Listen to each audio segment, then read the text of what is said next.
Hello everybody and welcome back to another wonderful episode of Guapish Rule 34. As always, I'm your host Tanner, and today I'm joined by my very special co-host Nico. What is up, everybody? I'm very happy to be back here for another very special episode of Guapish Rule 34. I think that this might just be the greatest episode we've ever had, and that is no cap, mister. I totally agree. I think every episode we do is the greatest episode we've ever done, and ever will do. Anyways, also joining us, our super special co-host, Jackson. Yeah, we actually are, in fact, the iPhone of podcasts. Every episode we make is just a slight increase in quality over the last one. God, I wish that were true, you know, but there are definitely episodes where we're like, damn, that one fucking sucked. Anyways, and finally rounding out our cast today, Dylan. Yes, hello, I am the roundest of them all, rounding out this cast for this podcast. Let's roll, boys. Do you think you are the round? You know what? If we all had to roll down a hill, which of us do you think would win? I'm the roundest. I'm kind of leaning towards Dylan as well. Let's go. Yeah, I definitely don't doubt Dylan's rolling down the hill skills. If you were to attempt to roll down a hill, are you doing it where you're lying flat and you're rolling long ways, or are you gonna try and like Samus it? I mean, I'd love to pay an ode to the great Samus, but you know, I just gotta go log style, man. It's just a classic. Log style. Log style. You know, the kind where kids are running down the hill and you just flatten them. Old-fashioned log-styled rolling. You guys ever been ice blocking? Ice blocking? You mean like up in the Himalayas or whatever when they get a big old frozen lake and they just like do that shit like they did in the intro to Frozen? Oh, that's exactly No. what I was... What? Oh. Then probably Ice blocking is a thing they do in California and maybe other places where you get a big block of ice, you put a washcloth over it, and then you ride it down hills. Oh, I see. They did that in the Barnyard film. Did they do that in the Barnyard film? Yeah. I don't remember that. It sounds familiar. That also sounds like it'd be extremely dangerous. I do think Barnyard would be a good pick. Then why don't you pick it, Tanner? Huh, big boy? Maybe I was about to add it to my list of options to pick, okay? Here we go. You fucking... Bump it to the top Anyways. of that list, dude. Come on. I don't want to put it at the top. I feel like, I don't know. I've got so many on my list. My list is expanding quite rapidly, to be honest. How many you got on your list? I think, compared to your guys' list, yeah, you know, I don't have much, but I have about 20 now. Oh, I was about to say, out of all of us here, I think I'm the only one with an extensive list, so... I thought Nico and Jackson had pretty extensive lists. I've got like I don't 70 know. on mine. 70. Jackson, how many Okay. do you have? I don't know. Well, just based on the numbers we have already, I have 3 times more than both of you combined. That's pretty good. It is. We'll never run out of movies. I'm gonna be honest, Dylan, I'm impressed you know that many movies. There was literally, I just got to this point where anytime I thought of a movie, I just wrote it down in my notes. So I'm at about 300 movies right now. Like I said, I'm impressed you know 300 films that were just able to come to you. I also just take recommendations from people, but I also just have this mind that branches like, oh, this movie's connected to this movie's connected to that movie, blah, blah, blah. All that fancy That makes stuff. sense. Yeah. Dylan, do you have 300 on there? Yeah, I actually do. I do have 300 on there. There we There go. you go. If you had to guess, of your whole movie list, what percentage have you actually seen? That's a great question. You guys go ahead and talk about something while I quickly review the list. I can guarantee that I have seen a great majority of these movies, though. Yeah. Let's knock this one out of the way. Are we gonna do something special for Halloween/October? I think that it would be fun for us to knock out another one of the topics we have on there, where we write a creepypasta. It's another writing challenge. Well, we can't. I thought that's like we do it, you know, between episodes. Well, yeah, obviously. Okay. Yeah, we would just have that prepared for the Halloween episode. Oh, okay. Yeah. We combine those two? Okay. How do you guys feel about, for the month of October, doing, like, only horror movies? I'd be fine with that. I actually started stocking up on some horror movies for my picks for October already anyway, so... Okay. Or like half my list is horror movies anyway, so I'm chilling. Let's fucking do it then. Yeah, sounds pretty easy to me. Aside from the Patreon pick. Does the Invader Zim movie qualify as a horror movie? Yeah, why not? I'd say, yeah, let's say it doesn't have to be horror necessarily, but, it has to... a person... If you were to ask a person, hey, do you think this is a good movie to watch on Halloween night? And they'd say, sure, we'll count that. Perfect. Does the entirety of Over the Garden Wall count since it is a miniseries and the total length is about the size of a movie? As you know, I am a big fan of Over the Garden Wall as well, and I would love to give us an excuse to watch it and put it in S rank. I don't think we can bend the rules quite this much, though. I figured not. Yeah. The question is, in December, do we do only Christmas movies, though? Yeah, sure, why not? No. I'm kind of... weirdly enough, I don't know why there's a difference, but just in my sort of gut feeling, I do lean towards no on that one. I feel like the difference there is just because most Christmas movies are inherently bad, so...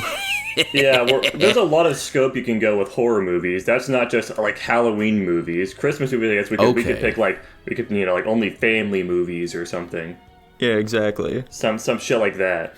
We just knock out a bunch of those. Scope.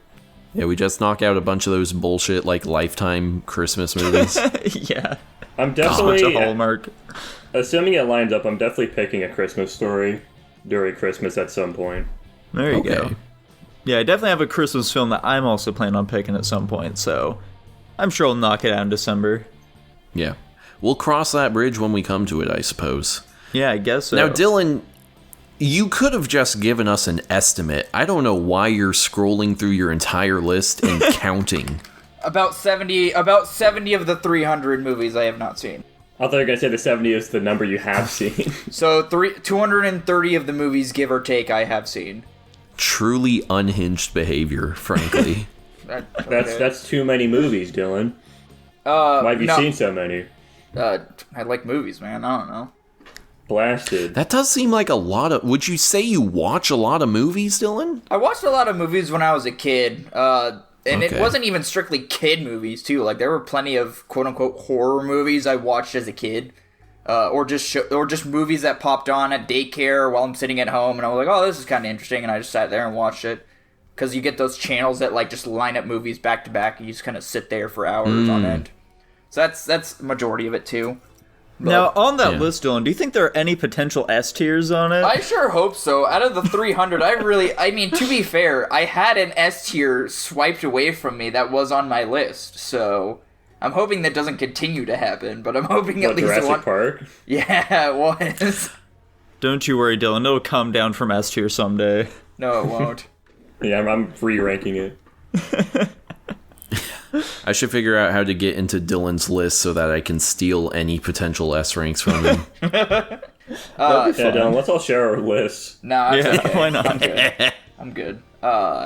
In regards to the whole Halloween special stuff during October, though, did we want to go back and do the Halloween specials we had done before, or are we just gonna stick to like the creepypastas and the scary movies and all that stuff? Like, what are our thoughts? Creepypasta and scary movie. Oh, you mean because like how we used to do Monster Prom? We would do Monster and we'd do Crawl and all that stuff. I'm not sure what. Unfortunately, I think that era is over. Yeah. It was so much fun too. All right. R.I.P. R.I.P. Speaking of Monster Prom, though, guys, so the characters in those games were infamously incredibly horny, okay? Which leads me to the thought, okay? I'm thinking, why don't we, since there are 4 of us here, why don't we do a little FMK action, boys? Okay. Okay. What does that mean? Like between us 4? Yes, between us. Oh my god. So, Jackson, fuck, marry, kill, my man. Who are you picking? Oh, that's what you mean. I don't want to do this. well. We're doing it. I don't want to. Oh gosh, dude, this is a pickle. Easy, I think. Fuck Tanner. Marry Nico, kill Dylan. Oh, okay. I can only imagine where I'm gonna land on every single one Listen, of I these. think it's because Nico and I are very similar people. I think a marriage between us could work. Tanner has the most experience in that way, so I think it'd be a more fun time than banging Dylan. And then Kill's just the odd one out. Oh, yeah, crazy how that works out. That's true. Now, for me personally, I think there's a very easy list to go through, okay? There's really no question in my mind the order for this. Mary Jackson, obviously, for the same reasons that he gave. Also, he has stated previously that he would be totally down with just, like, supporting someone and not, like, requiring them to work at all. So that sounds like pretty easy street for me, honestly. Kill Tanner, because he's riddled with STDs and I don't want any of that. And then, fuck Dylan at that point. I guess you gotta take your dubs where you can get them. So, Dylan, how about you, dude? We'll give you a little more time to think about it. Don't worry. Yeah, Tanner. I feel like mine. I feel like I came up with my answers pretty quickly as well. Marry Dylan. He already has experience in this realm, and he's frankly the least. How do I want to phrase this in a way that isn't deeply insulting to Nico and Jackson? Who cares? Hurt their feelings. They'll get over Call it. us anorexic or whatever, Tanner. Go for it. Dude, I'm a little fruity. I just work out better between us, you know? I just feel like, Dylan will always be home when I get home from work, Are you saying that we're, like, unfaithful or something? We're gonna go out there and try and get a little extra poo tang on the side, Tanner? Anyway, kill Nico, fuck Jackson. Okay, that makes sense. Alright, John, how about you? Have you had enough time to ponder? Okay. So, do I need to, like, give my explanations, or can I just say my answers? You can just say what you want, buddy. Yeah. Just speed ride. So, for the same reason that Jackson gave, I would fuck Tanner. I would kill Nico, and I would marry Jackson, because me and Jackson have a lot in common. That's crazy that Nico ended up being the odd man out with multiple kills. No further questions, Your Honor. Well, there we go. fun. Yeah, Peace, Nico. we got a pretty varied list there, honestly. True. Yeah, honestly, I'm impressed we did have it mixed up. It doesn't feel like we bullied any of each other too much. Yeah. I fully expected to be the death of everybody's choices here. Why'd you expect that, Dylan? I guess I just expect the worst, and then if I expect You're the worst, least terrible person here, Dylan, so Let's it go. would be deeply unfair to you to just want to kill you. That's good to hear. I love to hear it, man. It's good news.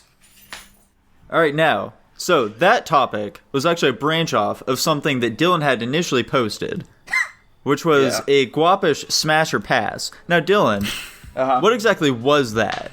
Because well, what it I wasn't- assumed going into it when I initially read that was that you were just going to have us each go through, like the three of us, and say whether or not we'd fuck them. No, my original intention, because we've always talked about rating, the female actors in like the movies we've watched. So I was just like thinking of getting like a compilation of like female actors, and then just doing a smash or pass. It doesn't even have to be actors like of movies we watch, because I think that'd be way too many. Just like a generic smash or pass on actresses of Hollywood film. That was the idea. I say we scrap that and we do the Pokemon Smasher Pass. I feel like. Never mind. What if the problem there is it's derivative, it's been done to death. It has Absolutely. been done. Yeah, exactly. That's actually. Can we do a Digimon smasher? No. I'm Of good. the kids or the Digimon? Whoa, The Digimon, obviously. Hold on a Come second. on. Hey, Hang on, they have aged up designs as well. It doesn't matter. What do you mean it doesn't matter? You know, you're right. I don't know why I said that. That was dumb of me. Like, Dylan, let's say that you're, like, dating some cute broad, all right? And then, like, at some point, her parents, like, pull out the baby pictures, and they show you pictures of her as a baby. Are you going to say just because you've seen pictures of her young now that you wouldn't want to have sex with current her? You know what? He concedes the point, Nico. You've Yeah. beaten him. There we go. You've defeated him. Game, set, and match. Whoa. But yeah, I'm not so sure about that idea, Dylan. If anything, I definitely prefer it to be only the actresses we've seen in the films we've watched so far. I don't know. I just feel like that'd be too many, because we've watched a lot of movies. I mean, we just pick the top ones from those lists. I mean, we could definitely do that. It was just an idea. I figure if I don't post any ideas in the topics, then, I don't ever have topics in the topics. That makes sense. That is how that works. It really just works out If that you way. don't make a thing, the thing don't be. Yeah, that is true. Are we including animated films that Nami going to be on the list? Do we want to include animated films? I feel like that would be an entirely separate thing, Yeah, because that would be I like do a kind waifu of smash or like- pass. I was gonna say, I do kind of like the idea of comparing real women to animated characters. Yeah. True. Just on the chance that there are real women that we will rank below fictional characters. I would Which there almost... 100% will be. Yeah, that's what I was just thinking. What do you guys think would be your ideal death? I mean, I've stated many a time that I wish to live to be 101 years old, so that I can say that I lived in 3 different centuries. Yeah. My assumption is that medical technology will have hit a point that I could probably naturally expand. Well, not naturally, but I could keep myself running in pretty reasonable condition until probably 150 years of age, I'd assume. But once I hit that 150, I want it to be like a hard out where I like literally explode or something. Like something completely, it doesn't even make sense. Like spontaneous human combustion or something in public. Oh. Like that fucking monk or whatever, that famous photo of him just burning himself alive. Yeah, I'd love to be a famous photo, honestly. I want to There be we in the go. next Zapruder film. Yeah, that could be pretty cool. Yeah. That sounds really painful, though. Are you sure that's how you'd want to go out? I'm not going to remember the pain once I'm dead, so... I think that's aside the As- point. Well, I don't think it's beside the point. I like the idea of having an entertaining death that could end up in many a Reddit fucking link bombs. Yeah. Speaking of entertaining deaths, I have. Well, hang on a second really- here, Jax. Hang on a second here. What? Tanner, if it doesn't matter how you die, if in the end you're dead anyway, then why don't you just go with something like, I don't know, you're trapped in a cage full of hungry rats and they just eat you alive? Well, that doesn't sound very entertaining at all. It'll entertain somebody. Nah, rats, no. Larger animals, sure. Okay. If I could die fighting a grizzly bear, that'd be pretty cool. Gotcha, okay. I don't think it'd be much of a fight. I think they'd take one swipe and just knock your head clean off at 101. I think you'd be surprised at how much damage I could do to a grizzly bear. Okay. No, not at that age. Speaking of grisly deaths, Jackson. Of course, so obviously you guys know my affinity for cars, and of course my upcoming affinity for motorcycles. I think the easy answer is that I'm just going at absurdly high speed and I wrap myself around a tree. I think that is just what's going to happen. I don't think this is even like what I want to die. This is just how I'm going to die. Okay. You've resigned yourself to this fact. It's just going to happen eventually. I do some risky shit. There's a road pretty near us, and it's pretty bumpy. But I have driven over 140 miles an hour on that road many times, and if I am not 100% focused on that steering wheel, I will fly off the fucking road. It's just gonna happen eventually. Jackson, you scare me. I've told you this before. I'm gonna keep telling it to you. There is the saying, there are bold riders, there are old riders, but there are no old and bold riders. I am in the bold category. Why does that phrase sound so gay? Bicyclists or I guess motorcyclists are a little homo. Okay. What? No, that checks out. Yeah, I mean, Lots you're of riding that leather. big old hog all the time, Dylan. What are you expecting? What is that even supposed to mean? You're riding a big old hog, bro. I don't think he knows what that phrase means. Damn. Tragic. Dylan, how are you gonna die? I just want it to be quick and painless. Like, I don't care how it Bullet is. to as the long head? as, yeah, as long as I'm not, like, consciously, like, there for a majority of it, I'm fine. Like, I just don't want to sit there and suffer like Tanner, I guess. Listen, I said I wanted to like fucking explode, okay? Like You said spontaneously combust, and then you agreed to the whole setting on fire. That's not dying by explosion. it's pretty quick. That's not when you burn alive. I think it takes a while before you die. You eventually pass out from the pain, but you're still not dead. This episode of the Guapish Rule 34 podcast is brought to you by our friends at Royal Trading, your definitive edge in the financial world. Experience the power of leveraging the seasoned expertise of professional traders. With Royal Trading, you're aligning with an elite methodology that's skillfully intertwined with the foundations of modern portfolio theory. From stocks to crypto, they offer in-depth analysis, precise entry and exit levels, and a risk management strategy tailored to ensure you operate at the caliber of a professional investor. Go to the link in the description below for a distinct advantage in the competitive world of trading. I'd love to see Dylan like Mr. Magoo his way into like a major historical moment. like he winds up being like that Chinese student in front of the tank, but he gets killed. But like he's not there for any reason. He just kind of accidentally wandered into like the site of like some revolutionary battle or some shit. He had his AirPods in. He just didn't know he ended up there. I don't have AirPods, so joke's on you, Nico. The joke is on you, Nico. I guess so. The egg's really on my face on this one. Nico, what is your ideal death? I'd really want to make a statement, you know? Like, I'd want to make sure that it, like, really just, it rings around in the annals of history forever after that point. Okay. So I don't know, like maybe just like sneaking into like some government facility, activating a nuclear bomb, something along those lines. Interesting. So you want to doom the rest of us with you? Yes. I mean, who's to say that the nuclear bomb was going to kill us too? I'd make sure it would. Oh, okay. Very cool. I don't know how you do that considering we're all in different locations, but you do you, King. I mean, you know, I'd probably just like send it into like some other country. That way, they'd immediately respond in kind. Yeah, like North Korea. Exactly. That's a smart way of going about it. Yeah, I do think it's poetically appropriate for all of us to die together. I think our lives are far too intertwined at this point for us to die separately. Exactly. Maybe I'd just like confront some witch doctor or something like that and have her like tie our life forces together, and then I'd kill myself that way. Oh my Jesus.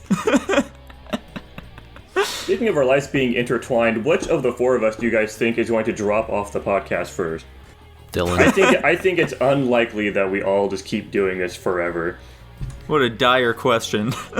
It is a really You see, I hear that, but like, I also can't really come up with a reason why we wouldn't keep doing it. We've already been doing it like 2.5 years. Yeah. And we don't get any money from it, and we have no audience. I mean, it's not that we don't have no audience. We just confirmed that the car quiz had like 100 and something views on it. And that hasn't stopped us from continuing to do it, so I don't see why that would suddenly become a reason at some point in the future. I think it's just life stuff would probably happen. One of us is gonna knock up some chick and it's gonna be over. No free time anymore. Can't record the podcast. I mean, listen, the only time I'm gonna do that is when I'm in an actual relationship, because I don't do that shit. Do you never expect that to happen? No, because I don't do that. Let's go, dude. Base, me too. Dylan, you don't think you're gonna impregnate some broad at some point, and then you're gonna be like, "Welp." Not unless we're married.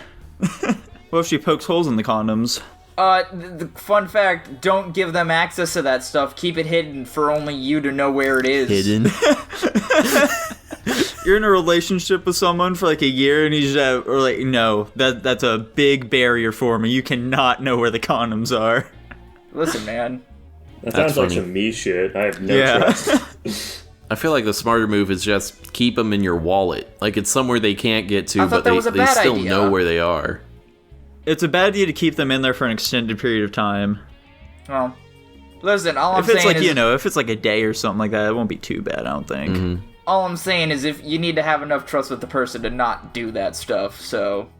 Also, True. The signs are kind of obvious when the other person wants kids, so hopefully you pick up on Dylan, those have you cues. considered that women are crazy? That's right, everybody. Guapish is making another hard and fast stance. We are, in fact, misogynists.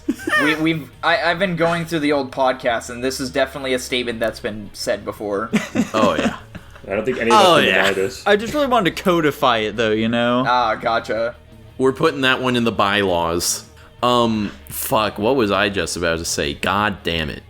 Did it have anything to do with why we wouldn't keep doing the podcast? Oh, I just remember. Thank you for reminding me, Dylan. My ultimate dream is that each of us passes this podcast down to our sons, and they continue doing it in the exact same manner, but they're like young versions of us. That would be a crazy podcast. Like, that'd be They so don't- cool. They don't know each other whatsoever outside of the podcast. Yeah. That's why we all need to move in together in the same suburb and all live next to each other so the kids can There we grow go. up. There we go. Yeah, we can buy out a cul-de-sac. Oh, Hell yeah. perfect. Out of cul-de-sac. I can't That's even like imagine how actual like expensive that would friendship be. goals. Yeah, it could be I pretty always sweet. have thought it'd be cool as fuck to do that, where, like, if I got rich, I definitely would buy, like, an entire street of houses and then just, like, offer it to my friends and family. That's Yeah, it'd be legit. pretty sweet. What do you guys think you'd do if you were billionaires? Oh, I'd try to probably like jump in some hypercar and wrap myself around a tree. Jackson, you need to stop. It's his dream, man. Don't Yeah. stop him. It's my destiny. You can't force this to not happen. I think I'd just try and like greenlight a bunch of like random like movies or like video games and stuff like that that like other like companies and stuff like won't take a chance on. Just so that there's some more interesting stuff out there, you know? Like I'm sure a lot of it's gonna be bad, but like Yeah. Can't who knows? Maybe That's there a could be good some use. cool shit in there. Can't have the good without the bad. Yeah, I don't that's know. a good answer. Thank you. I think I'd do pretty much what Tanner would do. I just, you know, have like cars and houses for my friends and family, all the people that helped me growing up, you know, that kind of stuff. I'm going off the grid, like, as much as possible. I want to cease to exist for all practical purposes. Yeah. You're gonna do that as a I'd billionaire? love to buy, like, at that point, if I'm a billionaire, I want to buy, like, an entire town in the middle of nowhere, basically. There are islands in the middle of Oceania that just straight up. I believe buy. there's an island that recently got like freed up a couple of years ago or so. Oh, yeah, Little St. James? Yeah, that's the one. Okay, yeah, I could buy that place. I'd assume it's pretty cheap as well. I doubt too many other people really want to get their hands on it, so you should be fine. Yeah. You know, I'd buy that place and then I'd sell, like, ghost tours for, like, $800 a pop or some shit. That'd be cool. I feel like you'd make a lot of money doing that. Oh, 100%. Yeah. I don't know. Interesting. Do you think there are ghosts on that island? No, I don't believe in ghosts. Okay. Unclear. But I have am no afraid of evidence no to support it. ghosts, so it's a real toss-up there. Do you think, because, like, I say ghost tours, but now that I think about it, they probably killed the kids, right? They can't let they can't let them live, right? More than likely, I'd say. Okay, now I've Yeah. confirmed that I am definitely missing a story here. What is going on with Little this island? St. James is Epstein Island. Yeah. Oh! Ugh, okay, say no more. It's all coming together for Dylan now. Yeah, it'll make Listen, sense. I don't know a lot about a lot, and that's something I've discovered over the course of this podcast, but I pick up on the things that you guys have mentioned before. Mm-hmm. That's all that matters. Dylan, do you think he killed himself? Who, Jeffrey Epstein? Yeah. I honestly have no clue how that story went. I just know he was a really bad guy that flew celebrities to his island and something about kids and really, really, really bad, not things I want to discuss things happened on that island. That's an accurate summary. Yeah. Yeah. I don't know why, back when the Republican debate happened, you know, Donald Trump put out an interview with Tucker Carlson, and for some reason, Tucker He brought Carlson up was Jeffrey like, Epstein yeah. and started He talking goes, about how cool he was. Well, no, not that direction, but like, Tucker just goes, so, do you believe that Jeffrey Epstein killed himself? And Donald Trump is just like, you know, I hear a lot of people saying this, and it's a weird question to ask him, you know? He basically was like, It was the one on everyone's minds, though, Tanner. They had to know. Yeah, it was fucking, 3 years after it happened? Yeah. That was a question plaguing everyone's minds. People have shrines built to fucking the x-rays of his neck vertebrae. Yeah. Now I have a question for you guys. Do you feel like you have any regrets at all in your life? On the topic of killing ourselves, you know. What? Absolutely. Why is that linked? Well, he just wants to know if there's something that's maybe causing you to want to kill yourself that you wish hadn't happened. Huh.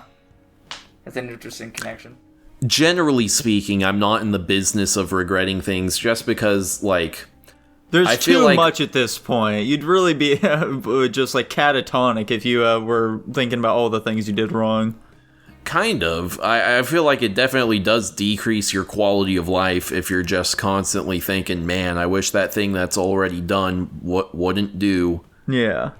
And, you know, I like who I am as a person, and I kind of, in my opinion, everything that has happened to me has contributed to who I am now, so to regret anything, in my opinion, is kind of like saying, well, I kind of wish I wasn't how I am, which I don't, so I don't. That's a gay-ass answer, Tanner. Fuck you. Dylan, how Fuck about you? I mean, I'm kind of in the same vein as Tanner. We should have had you go first so we didn't cloud your judgment. Damn it. Well, to be honest, I wasn't fully listening to all of what Tanner said. I'm more But along he agrees with every word of it.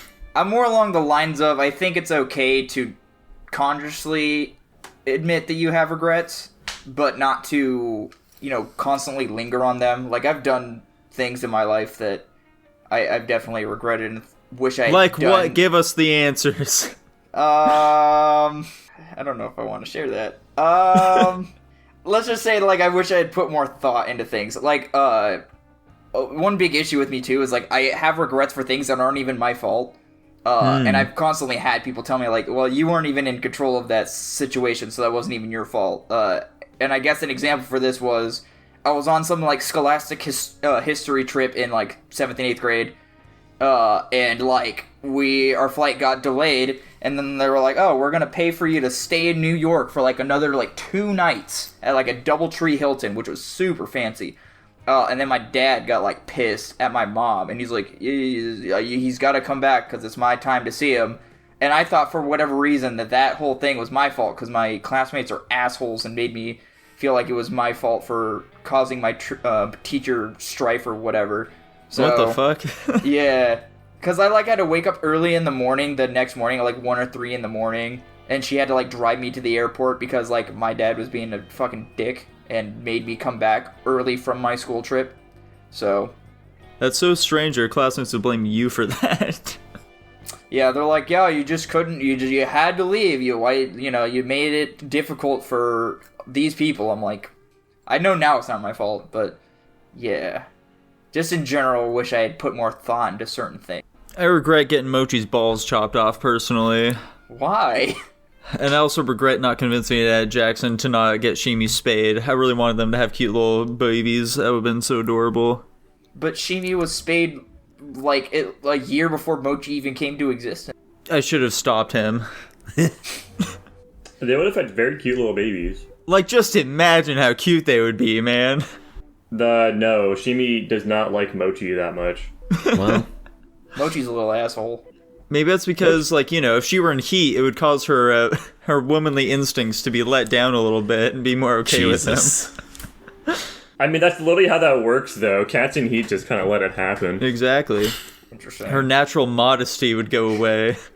Yeah. Tanner is perturbed by this discussion. It's certainly, it's you know, it's something. God, imagine if it worked like that in the human world. That'd be crazy. God. Oh gosh, Sean, I imagine that every single fucking day. Jackson, I've how asked about... that question. I've asked that question to Nico a few times. I'll say my regrets before that. I go into this topic though. Yeah, of course I absolutely have regrets. I think everybody does, and I think if they don't, they're lying. Yeah. Fuck you, Tanner. I'm not gonna share my personal ones, obviously, but most of my main regrets are just like financial decisions that I definitely should not have made. This is not like with like cars specifically, but this is with like CS:GO items or like, you know, like getting like specific jobs, things like that. Okay. I've lost a lot of money throughout the day with shit that I should not have done because of impulse, and I regret them deeply. Anyways, moving on to the actual thing I want to talk about, that being girls with heat, real life women going through phases. Like, would you guys be chill dating a girl, right, where, let's say 9 months out of the year, she does not want to fuck or do anything sexual whatsoever, but the other 3 months, she's going hog wild. Like, she wants to bone constantly. No. Yeah, I think that'd be a little crazy for me, to be honest. Like, those 3 months would be rad as hell, but, like, the other 9 months of nothing? Yeah. They'd be rad as smell. Exactly. How about you, Jackson? Would you be down for it? No, I definitely prefer just, like, a normal relationship. Okay, cool. Okay, that's good. But man. if he can't find that, Then At I least guess you know there's you're no guaranteed alternative. something. See, if people want cat girls to be real and to exist, that is the reality they must face. 3 months of great relationship time and 9 months of absolute blue ball hell. Sounds like heaven to me, Dylan. You just said... Okay, never mind. Sounds like heaven to me, man. Alright, sounds good, man. Glad you agree. That'd be in catgirl heaven in that case. Oh boy, I can't wait for us to finally have some catgirls. Now, do you know what else we can't wait for? What is This it, final Tanner? question I have to ask you guys before we go into whatever you're about to talk about, Okay. because it's relevant. Okay. yeah, So- what is it, Jackson? You guys know our Guapish at the Movies tier list. Yes. And how it's in balance, that being that we have, like, we've got 6 tiers, and or, like, six letter tiers, I should say. Meaning that we don't really have, like, an actual, like, average movies tier. And normally when people think of, like, an average movie, they think of, like, it's like a C tier movie. Yeah. But that's not the average. Our average is, like, the midpoint between C plus and B minus, which is weird. So, to fix that, of course, we could add another tier to the list, that being like an E tier or something, a tier between F and D, basically. Obviously, this would require a lot of effort to implement, because we'd have to re-rank all of those movies and be Yeah, a pain that's in what I the was about to fucking say. ass. That But, was my main problem. Same Yeah. here. It logically makes sense. But yeah, for the reason you just mentioned, it would be an insane amount of work for all of us, considering I think we're at 104 movies, not counting the ones we're about to do today. We are, like, 112 movies in. God damn. Yeah, that'd be a lot of re-rankings, because then, we'd have to re-rank all the movies. Yeah, not we just, basically have to shift everything down slightly. Yeah. Which, I mean, Or up. Yeah, yeah. potentially. Honestly, though, if we were to add an E tier, we could do it when we're gonna do, like, our biannually, like, movie re-ranking, in which case we're gonna be moving these movies around anyway, so then the E tier could be more realistic then, but it's still gonna be a lot of work regardless, so... Frankly, our current list is pretty top-heavy anyway, so adding another negative tier wouldn't really change that much, other than, I guess, maybe shift some things from, like, A tier down to, like, B tiers. We should Yeah. add Goku tier then. There we Goku go. tier.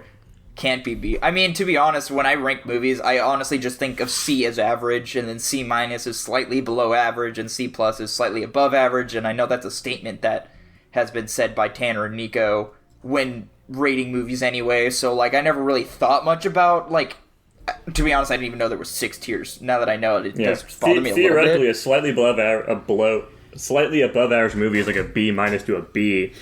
Gotcha. Yeah. I do agree with what Dylan was just saying, though, in that personally I don't think of it that way. Like, for me, I see A through F as functioning like the normal way you do, with S tier not really impacting my averages of those, and S tier is like, okay, this is truly escape the bounds of what a good movie is. Yeah. Yeah, it's exactly how I pretty much think of it as well. Okay, so it's A through F is like your guys' main tier list, and then S is like peak. Exactly. Basically. That's the real Kino shit right there, Jackson.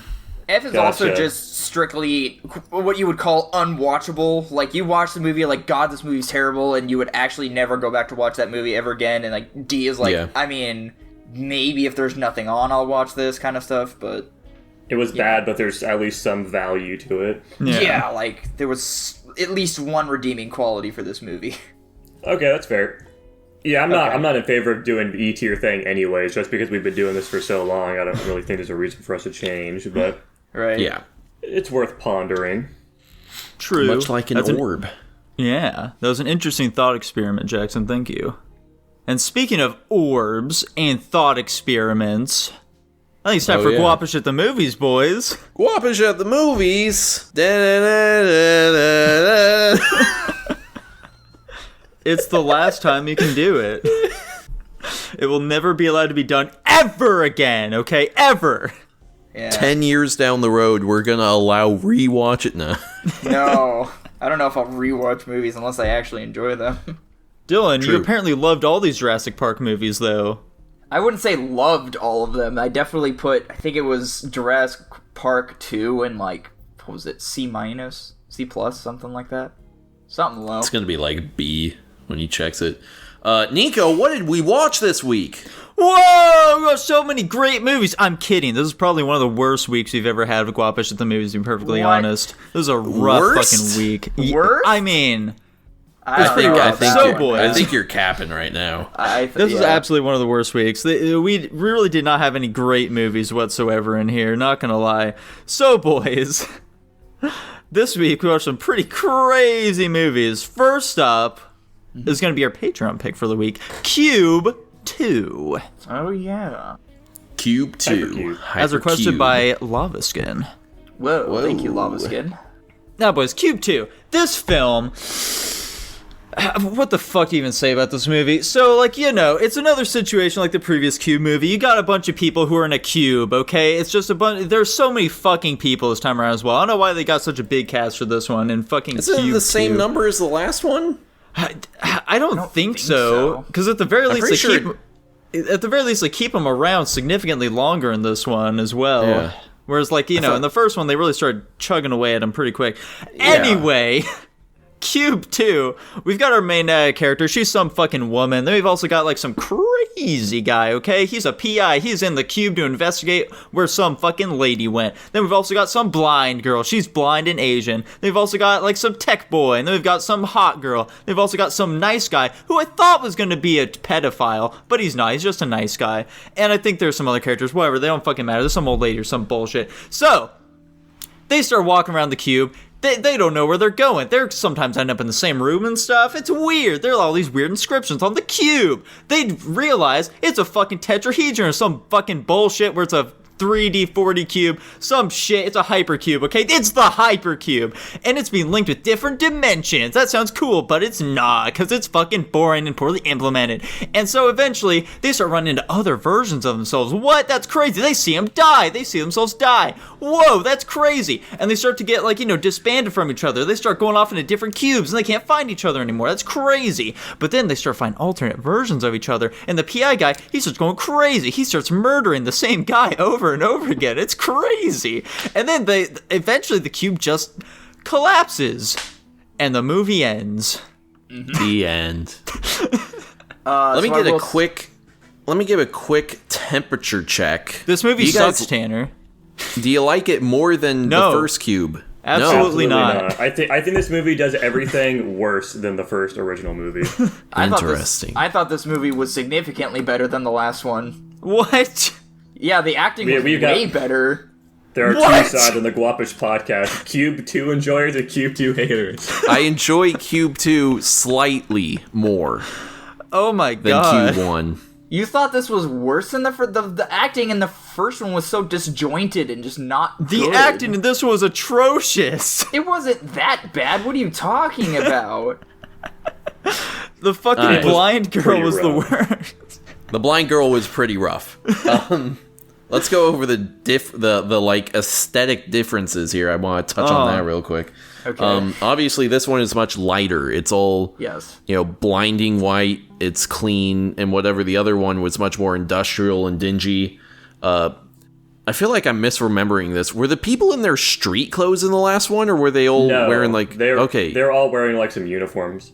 Okay, that's what I thought. I don't know how I feel about that difference. I'm not a huge fan of it. I think the biggest downside for this movie with me is just the lack of mystery element to it, which may seem like a controversial take because they really try to go into it. But they go so hard on the sci-fi bullshit with this movie that it just makes nothing believable at all to me. Like, the first movie was very... Like, the setting is ridiculous, but you can kind of see it based in reality in some manner. And that definitely helped it a lot. This movie does not have that at all. It's just some fucking goofy sci-fi bullshit, and I just could not ever, like, get into it. And, it was rough. Now, in my opinion, strangely, I think this one actually made more sense than the last one. How? I will agree. How is that possible? Specifically, I think their explanation for why the cube exists made more sense in this one. Because I feel like the explanation is actually the same in both movies, where they're just like, someone had the idea, and it kind of just, they fucking made it, so whatever. At least with this one, you can be like, oh, someone had the idea, and it's something that seems like literally impossible to do, so that's why they made it. Whereas the last one, it's like, I mean, yeah, you could build a big physical cube, but why would you do that? At least with this one, it's like, hey, we figured out this weird sci-fi bullshit that we think is possible. Well, which Tanner, I the think first is one was more... the intrigue, you know? We don't know why it was built. It's crazy, dude. Like, well, what the fuck is the deal with this thing? There's a little mystery going on there, man. Isn't that fine, dude? Isn't it okay to have a little mysticism surrounding the idea of this? I feel like we came to the conclusion they didn't do that very satisfyingly, though. They didn't. But it was still better Which is than why I this didn't shit. rate it well, but it's done better there. Well, but this being a sequel, like, we have the knowledge from the last movie, so we understand that there's a bunch of random people in this cube. We don't know why they're there. We don't know what their connection is to the cube. We don't know why whoever created it did. So they're just there to figure out how to escape and who created it. And, you know, that's it. Like, there's less mystery in the sequel because we know what happened in the first movie.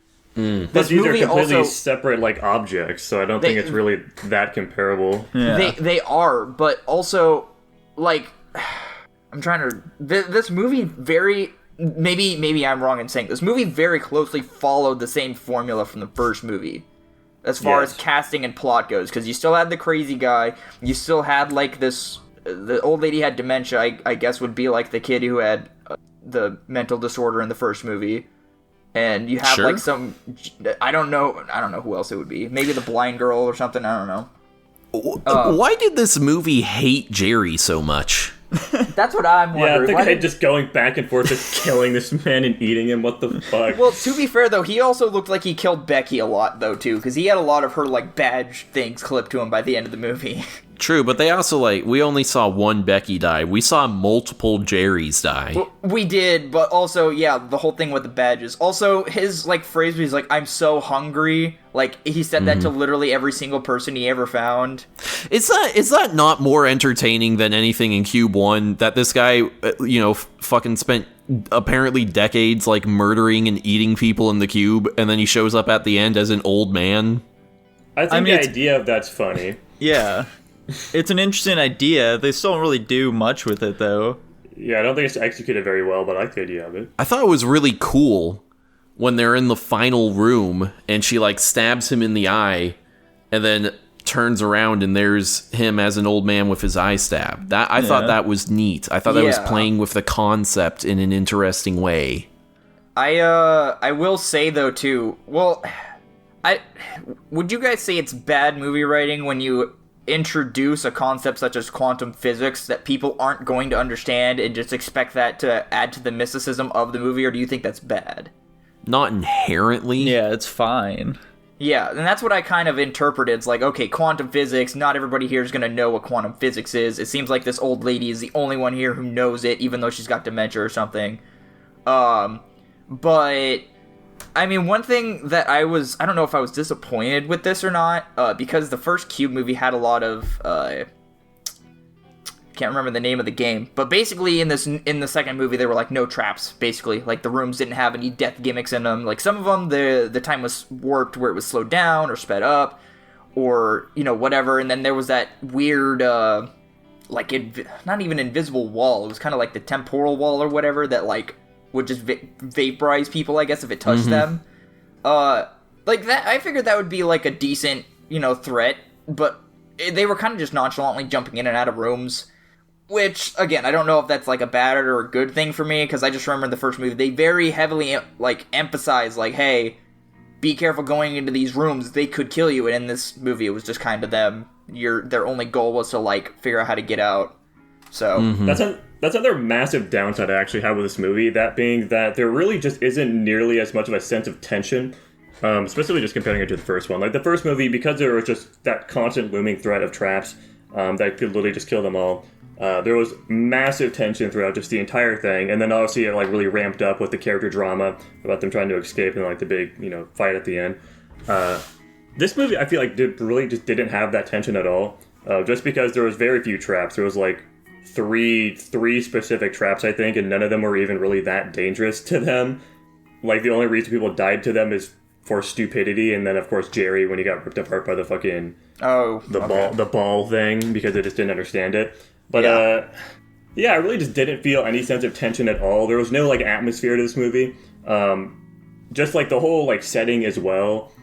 Even like just them wearing their street clothes, it really just took away from like the horror element too. So like this movie just felt like far less atmospheric. I didn't feel like any sense of tension. Of course, when people are dying and then just being brought back because of the hypercube, that completely kills all sense of like, oh, they can die, but who fucking cares? There's like a million or infinite amounts of them still in the cube. So what the fuck does any of this matter in the end? Yeah, there also doesn't really feel like there's much sense of progression in this film either. Like in the first movie, they were constantly moving, they were trying to get out of the cube, they're trying to figure out exactly how to escape it. In this movie, they were kind of trying to do the same thing. They didn't really, though. The cube just eventually collapses in on itself, and that's the solution. They just had to wait, and eventually it would end. I will say... Go ahead. What I was gonna say is, I guess I will say this movie very heavily like I mentioned before, this movie very heavily crutched on quantum physics and the lack of knowledge on them, because they just expected us to be like, I don't know what's going on, maybe this stuff's happening because quantum physics, I don't know. I feel like a lot of the quote-unquote threat, whether there was, visibly threat there or not, was just like the quantum threats, I guess if you want to call it that, like the time speed up or whatever, or like the weird cube thing that turned into a blender or something. Because I think the threat was quantum physics, I just think it wasn't very easily grasped because like we didn't have a concept of how dangerous that environment was. Why were all of the watches set to the same time? Because they explained it's multiple parallel dimensions side by side with one another in the same area. That just hit me about why the people that were fucking died is because they're like fucking but like in super speed, so like it sped up their aging process and that's what killed them. I didn't get that at all when watching the movie, but it makes sense. No, I didn't. Now. It took me until after it's filmed very strangely. I do agree with all the points you guys were just making in terms of like, oh, it doesn't have the tension or the atmosphere of the last one. But you just don't care. I don't think that really is a point against it, because I think frankly, like, it's an entirely different genre from the first Cube. It's not trying to be a tension thing. It's more like a straightforward, like, sci-fi mystery, I suppose. Yeah, that's fair. The first movie definitely leaned a lot more on horror and thriller than this movie, where this is mostly like a sci-fi adventure thing. Yeah. Yeah. Which I think is weaker overall, which is why I listed as like a negative. I don't think it like stands up in that method, because it's mostly just because it's fucking boring. Like, I think a big reason why I liked the first movie any amount is because the setting was interesting and there was always that constant risk that made it, at minimum, just like entertaining, just like what's going to happen next. But this movie didn't have that at all, so I was mostly just bored throughout the entirety of it, frankly. Yeah. Well, do you guys have any other thoughts on it at all? What do we think of the ending? Yeah, how'd you feel about the ending? The ending was very open-ended, and they also were like, oh, Cube 3? And I'm like, please no. How was it open-ended? They shot her in the head. Yeah, well, they seemed like they needed information from inside the cube, which they were going to take and create another cube, but that, I guess could be a definitive ending. Yeah. She was sent in there. Is that what you think it was? Yeah, because she got... So, the blind chick was like the one superhuman person or whatever they were all talking about throughout the entire movie. She got the necklace off of her, which I don't know what other significance that would be besides maybe that's like some kind of memory drive or something stupid. Because they put it in that like little floating plastic whatever. Yeah. And they're like, oh, did you get what we needed? And she dropped it in, and then she saw things she shouldn't have seen or she can't leave knowing or whatever, so they killed her, and they're going to take that to go do some kind of government bullshit with it. I don't know. That's what I do interpreted. have to wonder why they kill her when they've got all these like random soldiers standing around as guards. Why are they allowed to know what the thing is and not be killed? And also, like, by killing her, that just, like, cuts off really the entire, our entire investment into the film whatsoever. It's like, okay, I guess all of the characters are dead now, and they're just gonna make another cube or some shit, I guess. Nothing meant anything. Yeah. To be fair, we don't know if, like, the kid from the last movie actually... Like, he got out, but we don't know what happened to him after that, to be fair, so... Yeah, at least we don't know what happened to him, Dylan. They should have brought him in and been like the fucking hacker person. Yeah, maybe. Right. The first movie you could have absolutely looked at, and I definitely did when I was initially looking at it, as like a big metaphor for society or something like that. You know, you could look at the movie not like just at face value of what it is, but like, you know, what the characters and what they represent. And then, you know, that guy leaving at the end. There's like interpretations you could do with that movie that make it interesting too. I didn't really feel that with this movie either, which is another downside. There really wasn't any like moral quandaries I thought this movie was trying to represent at all. It was all pretty face value. Yeah, they kind of just try and rehash that same idea from the previous film of like, we don't know what we're working on. I guess it ended up making this big other thing. It's weird, right? I just made these doors. And for that, you deserve to die and be eaten, Jerry. Fuck you, Jerry. Exactly. It was very Poor funny Jerry. how often they said shit like, fuck you, Jerry. Yeah. Everyone is so mean in this movie. Yeah. I think my favorite character in this movie was literally just the computer guy, because he just constantly had those like random like one-liners where he just gets shut down or something. And you could just see him in the background pacing around all mad. Jack's really kin to that guy. He was like the only character I liked in this movie, to be completely honest. Damn. Alright, now Tanner. Yes. You gave the previous cube an A, Yes. and you liked this movie more, so where are you putting it? Unfortunately, this is a scenario where I've realized I need to downgrade the first cube at some point. Yeah. Because I did enjoy this movie more, but it doesn't deserve an A+. Does it deserve an A? It doesn't, actually, which is Damn. crazy. I need to... Glad I, your senses. yeah, I need to knock Cube down a couple pegs at some point. I'm gonna put Cube 2 Hypercube. I'm gonna go a B+ on this one. Okay. Dylan, how about you for other positive person on this film before Jackson and I just shit on it? Stand by the ranking I gave it. After this discussion, I'm kind of pondering on my rank that I'm giving. I am going to give it I'll give it a C+. A C+, whoa. That is a little bit lower than what I originally ranked it at, but What was your original ranking? it was C-. a B. Honestly, Jackson, Wait. I was surprised that you gave the original cube a C+. Where are you giving this one? I give this one an F+. Jesus God Christ. damn. I didn't think it was unwatchable. I think it was really, really bad and Jesus. boring. The CGI was awful. The acting was awful. The No, fucking the camera CGI work was was awful. terrible, I think the idea behind this movie is just so much weaker. It was just really fucking boring. I honestly really did not see anything of value in this movie. I would never watch it again. Jesus. The first movie I could like show somebody that movie, and I think it'd be interesting and it could kind of be fun. This second movie, absolutely not. Interesting. Okay. Vigo had a much more negative view on the first movie, so I'm curious to hear what yours is. Also an F+. This movie had tits. That's its only saving grace, and they were on screen for like half a Oh second. yeah, Fuck this I movie. forgot It did about have that boobs. part. I forgot about that. It's funny. They should have had the Alrighty. hacker chick show her rack. Right? The hacker All right, chick. that puts Cube 2 Hypercube at a C-. Crazy. I do gotta ask Dylan. You got that you called her like a superhuman or something. She was a hacker. Whatever, man. Okay. They didn't really explain her. It's like by the They time did. they revealed like who she was. Anyway. So for our second movie, Jackson, which one's on the list next? I don't know how you order these things. Yeah, of course. That's why I'm normally the one that does the transitioning Yeah. thingies. Dylan, of course, this is your pick, and we need you to explain it to us. Whoa, Jurassic World Dominion. Well, you see, this movie starts out with dinosaurs just being in the world. They're kind of everywhere now. So yeah, we got Owen and we got Claire. We got the little Maisie, whatever. And she's highly intellectual property or whatever, and everybody's looking for her. And they're also looking for Blue and all that. So they find them in the woods, these poachers, and they kidnap her, take her to some other country. And then we got our big bad corporation of this movie known as Biosin, and they're doing good. At least that's what they're showing the world, but they've developed these locusts that eat everything that's not biosin seed. And then we got our old cast from the first Jurassic Park series, and the Whammons trying to expose biosin, showing that they're the ones that are going to cause the global food chain collapse. They all end up on the island somehow, and then the old crew starts just exploring the labs and stuff. They get a genetic sample from the locust that they needed.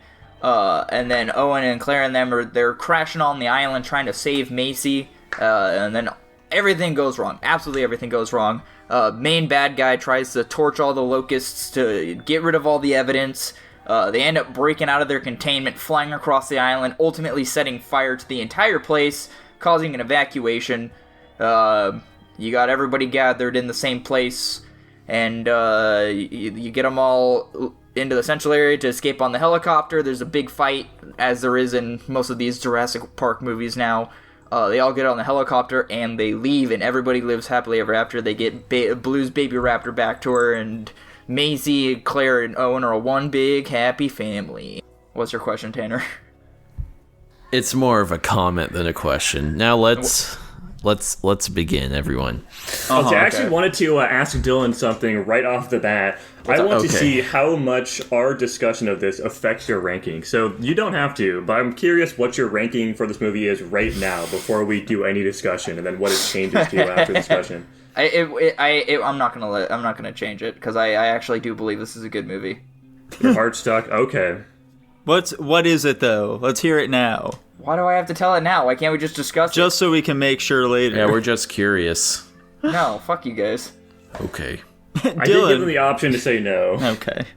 Sure, whatever. What's your comments? What you guys got for me? Yeah, Tanner, what's up? So this movie is obviously dog shit. Now, yes. Okay. Here are the two major problems with this movie. And they're both related to the fact that it is supposed to be a Jurassic Park movie, but isn't.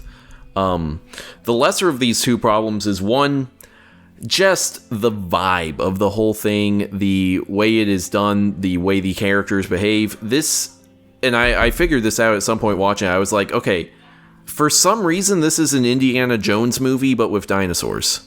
What? Like, I can see it. Oh, okay. I see it as well. The music, the action set pieces, the quippy dialogue, a lot of the misadventures, it's very Indiana Jones for some reason. I don't know why. It does not feel like a Jurassic Park movie in any way that we have ever understood one to be. This is an adventure film that occasionally has dinosaurs for no reason. And like truly for no reason, because even the main threat in this movie some fucking bugs. It's locusts. It's got nothing to do with dinosaurs. The dinosaurs are here just because they have to be, I guess. I truly believe that this was a movie script that Colin Trevorrow wrote to be an Indiana Jones movie, and they said, well, we can give you a Jurassic World movie, and he said, sure, I've got the script already. That's my minor problem, by the way. My minor major problem. My major problem is, obviously, you know, a lot of people would accuse this film of being a soulless cash grab taking advantage of our nostalgia in order to get money. And they would be correct. Okay. They'd be correct, yes. The major problem is that none of the legacy characters behave in a way that is consistent with any of their characters. I've made this complaint before that Alan Grant, the way this character has been treated in all subsequent movies is just a travesty. The entire point of his character arc in the first movie is getting him to stop being a curmudgeon and to actually want to have a family. And then he's like the same character in every subsequent film. He's like, that arc is fucking made pointless by every movie after that. And then, like, you know, they have him and fucking Laura Dern kiss at the end of this one, but like, what the fuck? They're elderly, and that again, that's just stupid. Like, hey, we should have them kiss because the fans want to see that, you know? But I don't need to rant about this too long, so I've singled out one character who I think is most emblematic of this problem with legacy characters not being consistent with how they're known by us to be, and that is Dodson, funnily enough.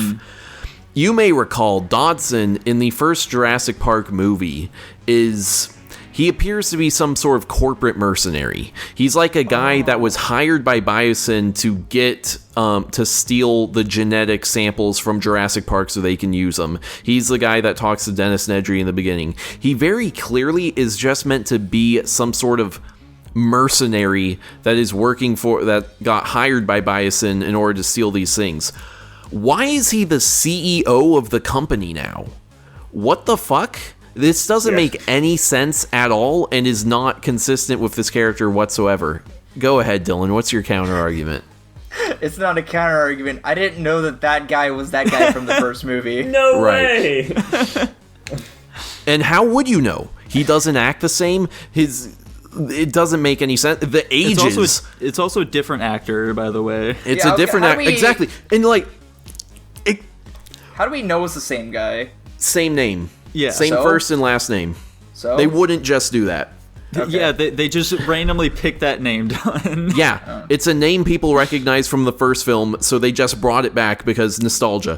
Fucking, if you're going to make him act in a completely different way, in a completely different role, and the ages literally not even make sense, like he should be, it's 30 years later, he should be like an 80 fucking year old man or some shit.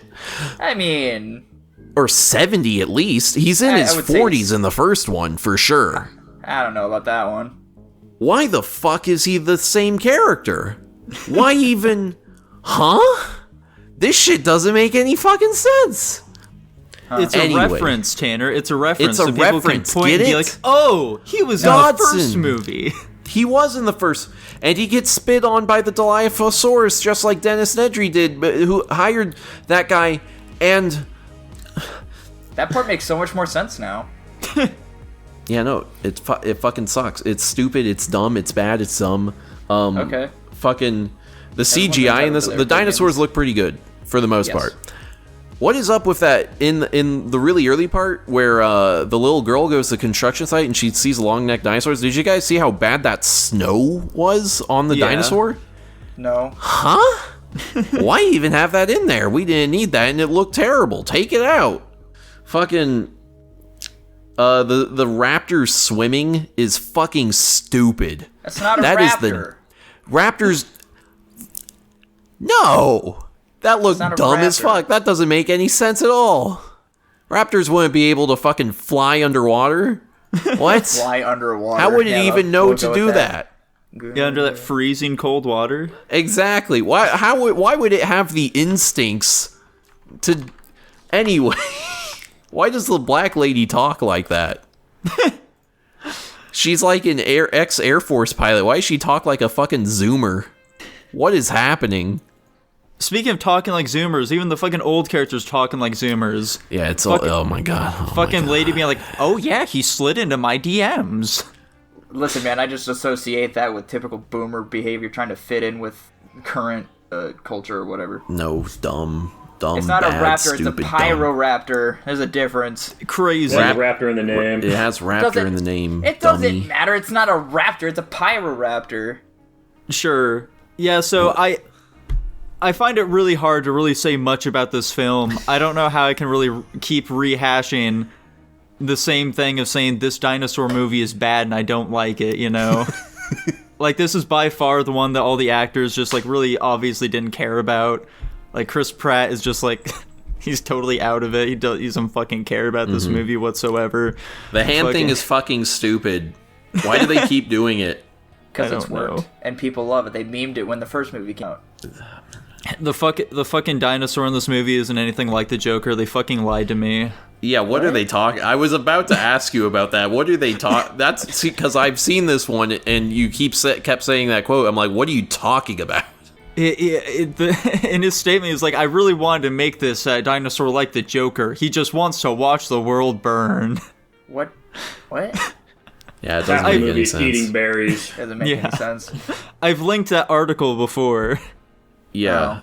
That blind Thyracozoid or whatever the fuck, that was stupid. What the fuck? Yeah. What do you mean? That's the dumbest thing I've ever seen. Why? How were any of these dinosaurs still alive with the Gigantosaurus just wandering around that forest? I don't know. How'd they exist before they went extinct? Well, they weren't all trapped in a big fucking bowl. And there were more of them. I don't know, man. Like, they say there's only like 200 in here. Yeah. Why is the emergency thing to trap all of them together in the dome? They don't treat these dinosaurs like they're living creatures that will act like animals. None of this shit makes any sense. I don't think I know what you're talking about. Dylan didn't watch the movie. So, I did watch the movie. This movie fucking sucks. Like, what else is it? It's this terrible. film is terrible, okay? It's so fucking long as well. Oh my god. Like, Yeah. surely they must have thought that, like, okay, well, we've got a real banger on our hands here, okay? We gotta make sure to, like, get as much time in here as possible. People need to witness the final act of the Jurassic Park series, okay? This is gonna be a crazy movie. So we gotta make it as long and fucking boring as possible. And that's exactly what they accomplished, okay? They made a really long and boring movie. Why did they bring back the old characters, especially the dude? He doesn't do anything in this movie. He's just like some fucking... He's just there. They gave him nothing to do whatsoever. I don't know why they brought him back. There are too many characters in this film. It's so fucking long. I hate this movie. Dylan, I'm happy there's a final Jurassic Park movie. We never have to watch these things again. Guys, how about that ending, though, where they're all, like, standing around, and then suddenly there's just a bunch of fucking massive predators that are just surrounding them that they couldn't hear, I guess, coming, or, like, anything. What is your question? The hands, Dylan! It was just a statement. Dylan, the fucking hands, dude. Everyone can do the hand thing now, and it works on all dinosaurs and not just Blue. What's up with that? They thought it was a huge trend when the first movie came out, so they decided to use it in other movies. It doesn't make sense in the other movies. I don't know what to tell you. You're asking me as if I'm supposed to have the answers to all your questions. I just watched the movie, man. You should have some logical arguments to defend it, at least. If I knew how dinosaur biology worked, then I'd definitely explain it to you, but I don't, so I can't. But we're saying that the dinosaur biology that the movie makers had control over of what it works like doesn't make any sense and is stupid. I mean, if it works on a raptor, the raptor is one of the most dangerous dinosaurs in the world. Dylan, do you know why it works on the raptor? No, they don't explain it. Yes, they do. It's because it was trained. Yeah. It's a trained raptor. I don't know, man. Whatever. How'd you forget that? Listen, guys, I just watch movies. I think you forget this. I just watch movies, man. I look at But the only movie, I kind see of dinosaurs and I clap. I see Chris Pratt and I laugh. It's a good movie. It had technology. I'd like to point you in the direction of our topics. There's a very interesting topic in there in which I think you guys should take very, very close interest to. But anyway, outside of that, let's move on. How work? How is that helpful here in this specific instance? You guys expect me to rate movies on the same level you do. I just watch movies, man. You've mentioned before that you want to, like, look at them more critically, though, and you want to improve yourself, and now you're, like, backtracking on them. I didn't do that with this movie, alright? Why not? Why did you choose not to with this one? Is it because it has dinosaurs and you like it? No, because I like the movies. I don't think we're getting anywhere with this. I don't think we are either. Guys, this is supposed to be a subjective tier list. I don't see where you're trying to No, bash it's supposed to me be up. an objective tier list. It's definitely never going to be an objective tier list. Not with that attitude. You're darn Correct. right. Anyway, where were we in this discussion? We're Dylan. pretty all over the place. Yeah, Dylan, what okay. do you like about this movie? Why do you enjoy it? I don't know. I liked the nostalgia factor. I liked that they... What? That's why they made it. Yeah, I It's thought people it was, like you. I don't know. I thought it was a good idea to bring the characters from all the movies back together to, make one final movie to end off the series. Okay, so your review of this movie, Dylan, is you like it because it's a Jurassic Park movie that has the characters you recognize. I didn't think there was anything inherently wrong with the movie. I didn't have any issues with the movie. So if there's no, you can't find any issues, but what are some, like, positives? I mean, I thought the CG... Do you want me to do it the way you guys do it? I thought the CGI was good. I thought the do it however you want to do. I thought the acting was good. I thought the plot was I thought it moved along pretty well. I will say that it's not like the other Jurassic Park or Jurassic World movies, but I think they established from like Jurassic World 2 that, you know, they're not going to follow the same. I mean, shoot, not even Jurassic Park 2 or 3 were the same vibe. Like, none of these had like a similar plot structure, so I'm not expecting this to be like Jurassic Park 1.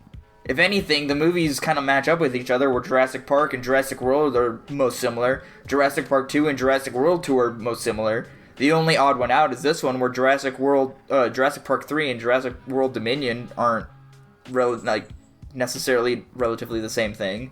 But, you know, I liked how the characters interact. I thought Ian Malcolm had a really weird role in this movie. He definitely acts the way he does in movies. He gave me a lot of what was that Thor movie? Tanner, do you know what I'm talking about? He was in Thor Ragnarok. Yeah, he acted very much like that character, which I thought was a little strange, but, you know. That's just Jeff Goldblum. That's quirky Jeff Goldblum. That's his current state of being. Mm-hmm. Yeah, exactly. The only thing I will say is, like, this movie had a ton of references to a lot of the other movies, and they eventually just got to the point where they just kept, there were too many references to the old movie, where it's like, all right, I get it, there's a lot of the old Jurassic Parks in this movie, I get it. That's really the only issue I had with this movie. I don't even know if too many references is necessarily a bad thing, but, you know. All right, so Dylan, with that said, what's your ranking of this film? S-. S-. Gosh. Fuck this movie. I'm giving it an F. This movie has pissed me the fuck off. I didn't even write down an F earlier. I'm giving it an F. Jesus Christ, you don't have to be so violent. What'd you write down previously for it? D? B. D. B. Oh, D. D. Okay. Like, B. Jesus That's Christ. Why'd you drop it down to an F, Tanner? After that whole fucking rant. What, your rant? Passion. Okay. Yes, sir. Let's see here. Yeah, I think I'm gonna go ahead and... It's tough for me to go F. I'm gonna give it a D- personally. I thought you guys would hate this movie, but I didn't think you'd hate it this much. It's a horrible movie, Dylan. It's not It's that dog bad. I definitely shit. pigeonholed myself not. into this ranking as well, just because I've rated like 3 of the other of this 6 movie series D-, and I definitely think this is the worst out of all of them. But I don't know if I'd say it's like an F tier movie, but I'm still gonna give it an F tier movie. I'm giving it F plus. Okay. Very cool.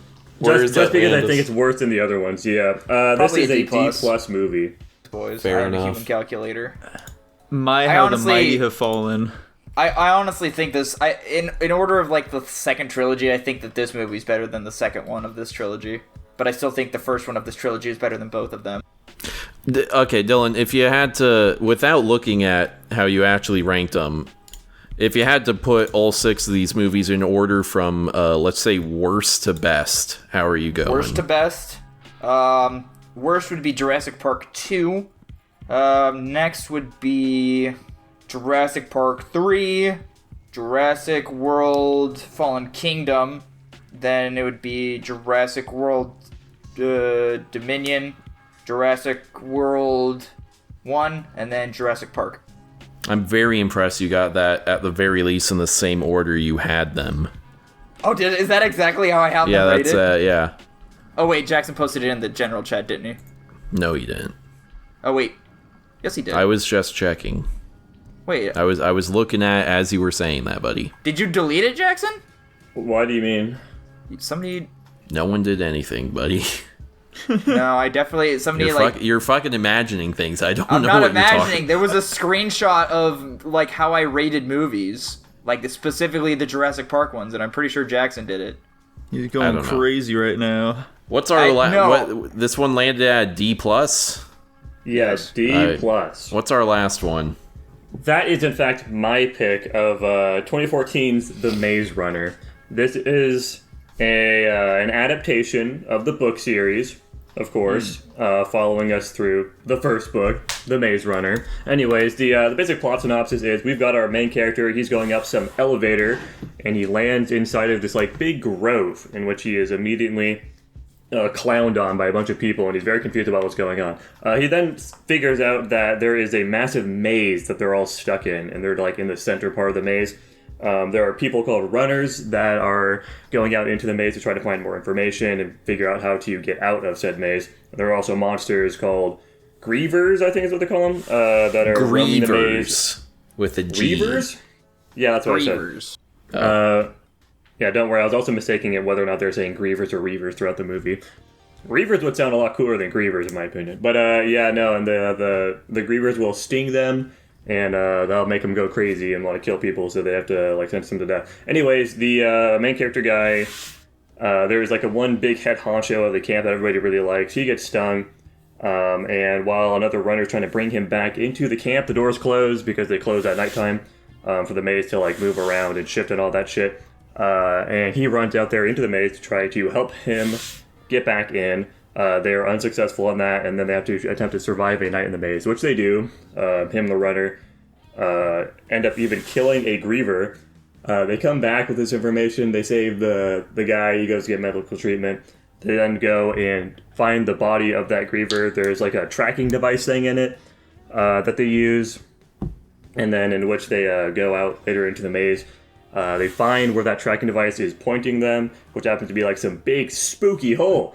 They come back, main character guy gets fucking kicked out of the camp, bunch of people band up with him to all like leave and go and try to find what's going on. Oh yeah, I forgot, there's also the part where the fucking doors don't close at night, so the grievers come in and just murder a bunch of people.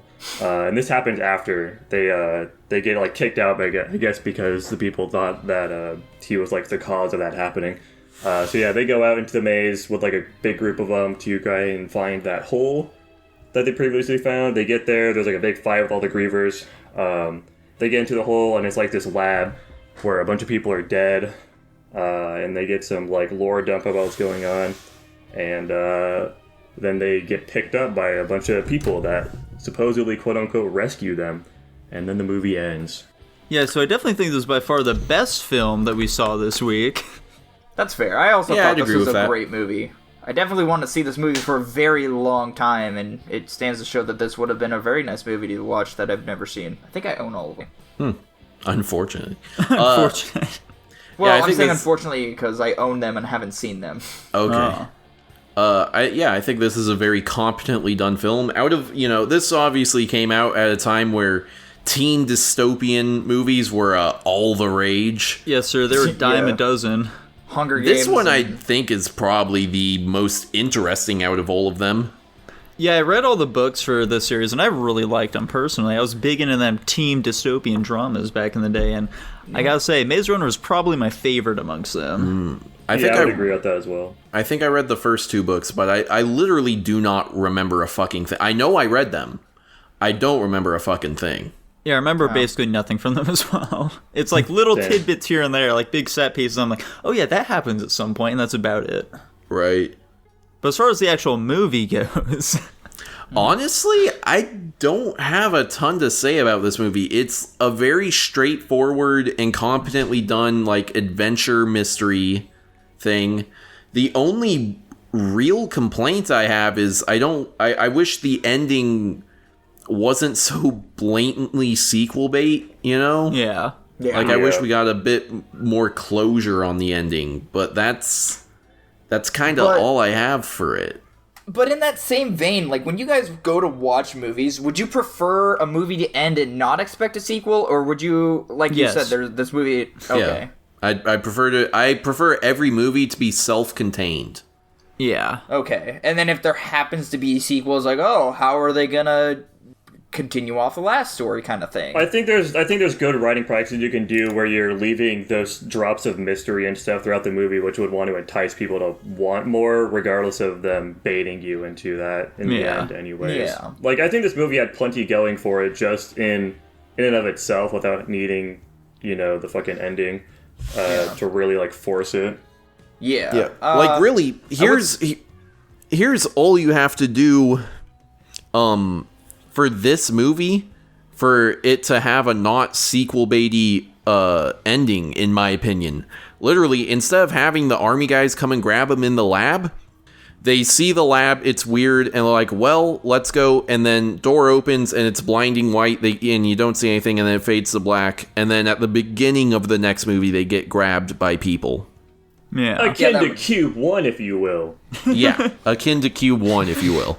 Yeah. I will say, I do really like this movie. I had a lot of enjoyable aspects of this movie. I thought it was very realistic. The CGI on the Grievers was Wait. What do you mean by realistic? Realistic in the terms of, like, they didn't just pull random shit out of their ass, like, oh, I don't know why that person's all of a sudden able to do this thing or that thing, or why this situation happened this way. Gotcha, like when they were fighting sure. the Grievers. When they Like, were fighting they the Grievers, don't break the rules of physics, you mean? Yeah, like, when they're fighting Grievers, like, the part that Jackson was telling us about where, like, oh, the doors didn't close and all the Grievers invade. Like, I think all of us were like, all right, like, somehow these people are all gonna survive, right? Yeah, no, like, people are just dying left and right. Like, it's exactly what you'd expect from this part, where these are, like, obviously apex predator creatures, and they're gonna kill any opportunity they find. I liked how they were able to develop character in what seemed like a short period of time, at least to me. Like I was saying, the CGI and the Grievers I didn't think was too bad. I thought it was good for this movie. I didn't think the Grievers looked that good. I thought they were fine. It was also a majority of the time, except for when they were about to escape, it was also at night. So I know you guys talk about CGI having a difference based on the time of day. No, it's just that it's harder to see things that look bad if it's dark. Yeah. That's what it was, because I think it was when we were talking about the mist or whatever. Mm-hmm. But yeah, I definitely would preferred if they, didn't show the Grievers off so much. Have them be a sort of like looming threat where you just get like little glimpses here and there of what they really are. Yeah, I thought during the actual invasion they looked a little better. Yeah. But yeah, and then we had the introduction of the female character. For some reason, all she remembers is the one guy. Jackson had a major issue with her, by the way. She is kind of pointless, isn't she? That's not the major issue. This might be going off the rails a little bit here, but this also isn't really a major issue. I just think it's funny how, like, obvious the implication would be, or the implication is, but, like, it's just never addressed. I think Tanner knows what I'm talking about. He's giving me a little implication. Okay, so we've got, like, a grove of a bunch of teenage guys, right? They're all alone. A bunch of teenage guys have been in there for like a couple of years, even for some of them. And then a single girl gets sent up the elevator with a note saying, "This is the last one." What the fuck do you think that implies? That's what I was just thinking. Obvious. Like this, like from my perspective. I'm wait. Okay, are you saying you think they sent up more girls before her? No. Oh, okay. I'm saying this is a bunch of guys, and they're setting up a girl for one specific reason. But they, like, obviously, why would they address that? And that's not what the actual, like, intention of sending her up there was. But I just think it's funny how, like, obvious the implication is. Gang rape. I will say, this is making me realize a reasonable complaint, which is that a major thing that is lost in translating the book into this movie is that the girl is pointless. She doesn't do anything. I remember her, like, existing for a reason in the book. I don't remember what the reason is, but I do remember her character having a point. She doesn't do jack shit this entire film, and there's no reason for her to be sent in there at all. Yeah, she's literally just there to, like, expand on the lore of it all. Mm-hmm. And speaking of that lore, I think it's really heavy-handed the way they do it with, like, the very clear flashbacks and the guy's memories about what's going on when he's sleeping and stuff. Mm-hmm. I feel like there's probably better ways they could have done that. It was really blatant about it. I mean, with the fact that these characters all had amnesia, I feel like there wasn't really too much you could have done outside of that. Like, I don't know what avenues you could have approached that were outside of the subconscious mind, because the subconscious mind remembers everything, whether or not the conscious mind can... I mean, they could have just framed the memories a little bit more mysteriously when they were doing it.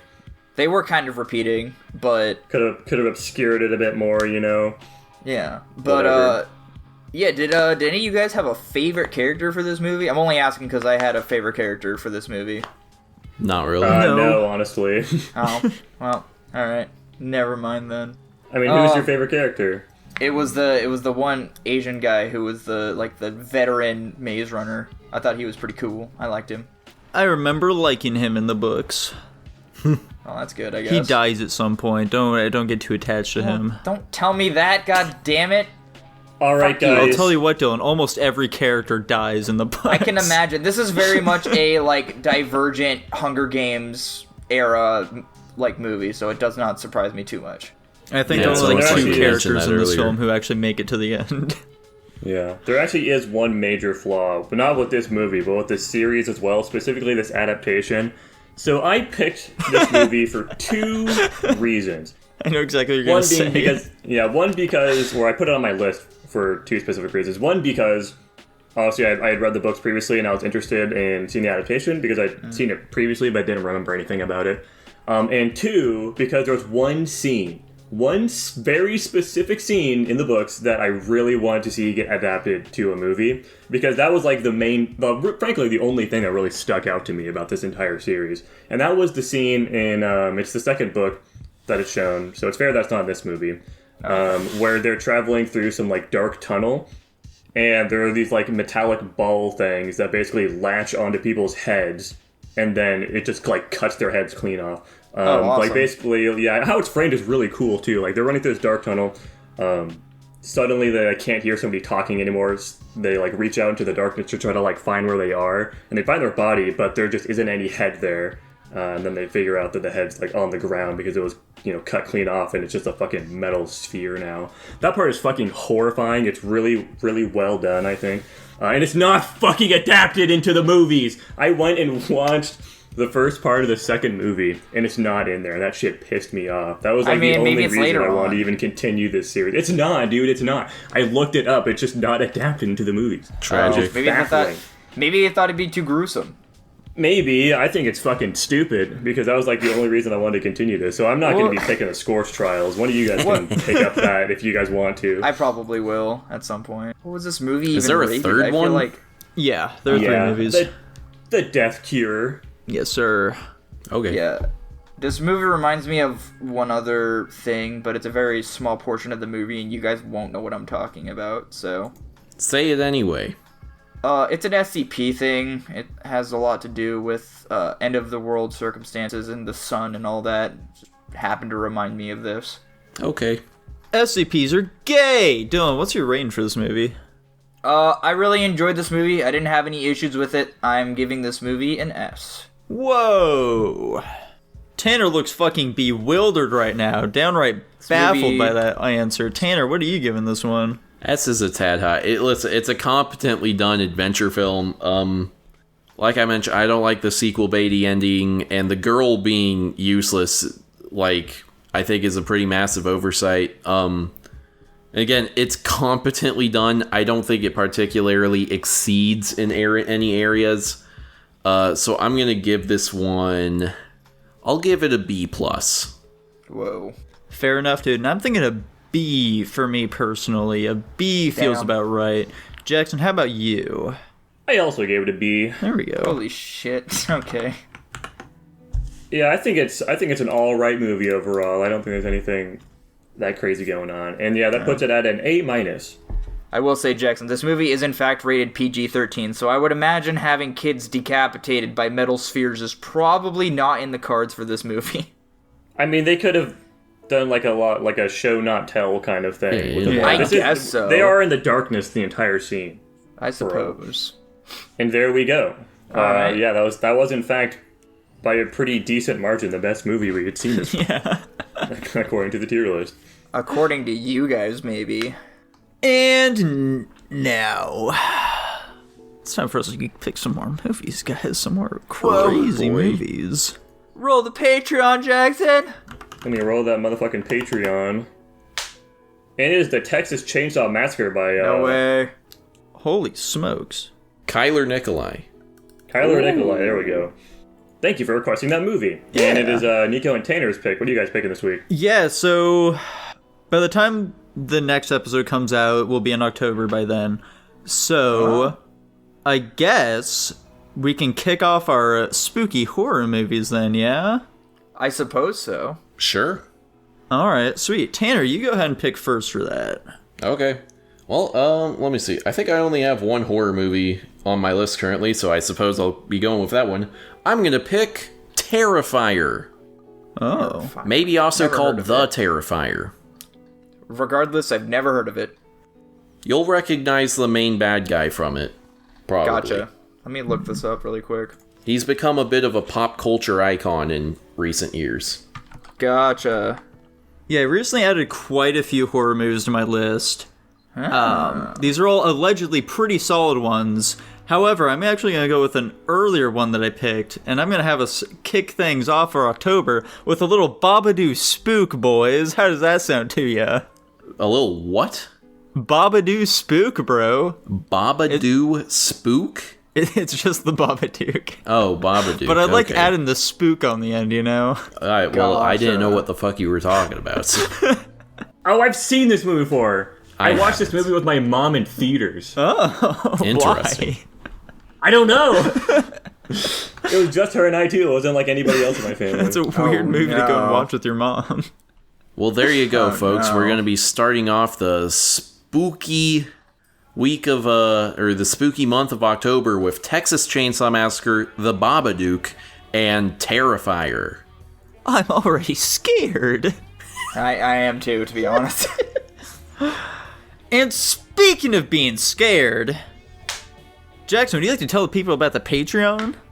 Oh, I'd love to tell people about the Patreon. Where is the list of things about the Patreon that I can reference? Rules for you fools! Oh, yes, of course. Awesome. Let's go into those Patreon rewards. Of course, we've got the pre-guap. Some of you guys may not even know that we have a pre-show on our podcast. We do. It's called the pre-guap, and you guys can get access to it if you're a Patreon member.